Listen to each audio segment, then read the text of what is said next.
रूहान और डायनासोर की दोस्ती। बहुत समय पहले की बात है। एक छोटे से गांव के पास घने जंगलों में एक अजीब रहस्य छिपा था। उस गांव में एक नटखट और होशियार लड़का रहता था जिसका नाम था रूहान। वह हमेशा नई चीजें जानने और अनोखे अनुभव करने के लिए उत्सुक रहता था। एक दिन जब वह जंगल में घूमने गया तो उसे एक पुरानी रहस्यमयी गुफा दिखी। रूहान की उत्सुकता उसे गुफा के अंदर ले गई। गुफा के अंदर अंधेरा था, लेकिन उसने अपनी टॉर्च जलाकर आगे बढ़ने का फैसला किया। थोड़ी देर बाद उसे गुफा के अंत में एक चमकती हुई चीज दिखाई दी। पास जाकर देखने पर उसे एक बड़ा सुनहरा अंडा मिला। रूहान ने पहले कभी ऐसा अंडा नहीं देखा था। उसके पास से एक हल्की सी गूंज सुनाई दी, जैसे कोई अंदर से बुला रहा हो।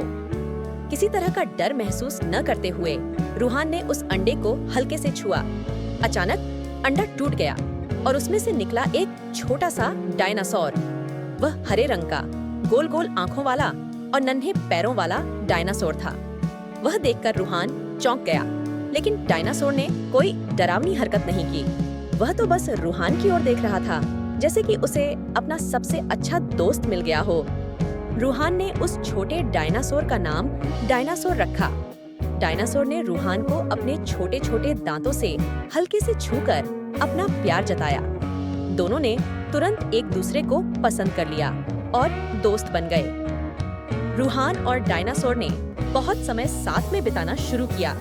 रूहान डायनासोर को छिपे हुए जंगल की सैर कराता और नए नए खेल सिखाता, जबकि डायनासोर उसे जंगल के गुप्त रास्ते और पुराने छिपे हुए खजानों के बारे में बताता। एक दिन रूहान और डायनासोर को गुफा के और अंदर जाने का मन हुआ। गुफा के गहराई में जाकर उन्हें एक रहस्यमयी द्वार मिला।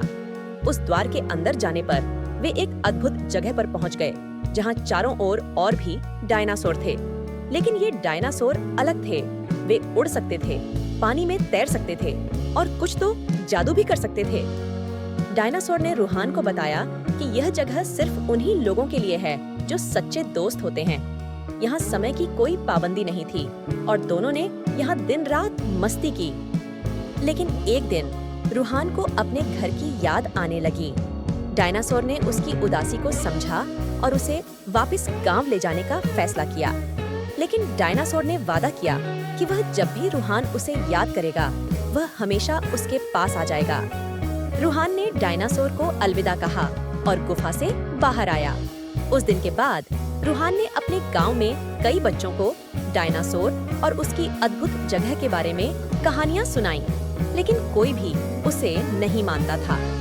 लेकिन रूहान जानता था कि उसका दोस्त डायनासोर हमेशा उसके दिल में रहेगा और कभी-कभी जब रात में चांद चमकता था, वह डायनासोर की परछाई को गुफा के पास देख सकता था।